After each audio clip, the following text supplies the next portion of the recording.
There's a lot of quiet in painting for me. I think life is really busy. I've got an almost 3-year-old son. We have 66 acres here. There's always something to do, lots of siblings that I'm very close with. So life is chaotic. But when you come into the studio, you have to let that go.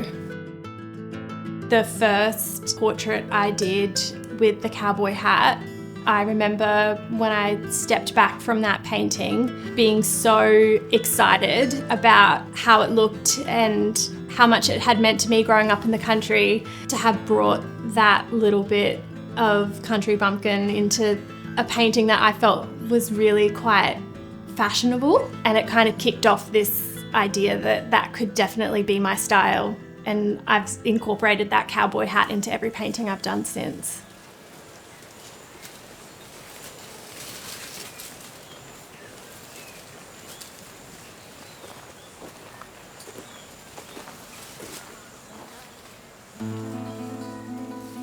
I don't think I would be the artist I am today, or any kind of artist, if we hadn't moved to Byron Bay. There's something really, really magical about this region, and actually the studio that we're in right now, I had a concept to develop it. It used to be an old horse stables when we moved and bought this property, and I was so inspired back then with all the other creatives in the region. I wanted to develop a space that they could use. I had never intended to use it myself.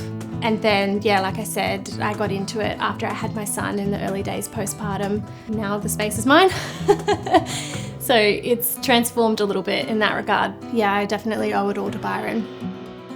I love gardening. I wouldn't say I'm very good at it, but I love it. We've got a lot of space here on the farm. I love growing our own vegetables. It's probably one of the greatest joys in life to be able to do that. So we put aside a nice big spot up near our house. We've got a beautiful vegetable patch. We've also got an orchard. Yeah, I think when I get the time to go out there and work on that, it's super satisfying. It brings me a lot of joy.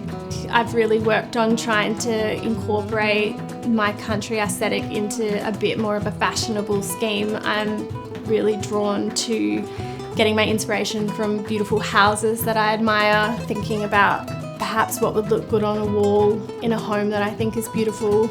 I've always sort of had this mantra that I'll paint what I feel like would look beautiful in my home and what I would enjoy, and hope that someone else will see the same things I see in it and that it'll find a place in their home too.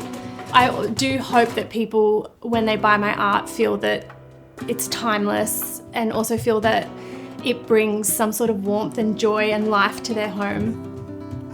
Yeah, I suppose those are the things that I hope for.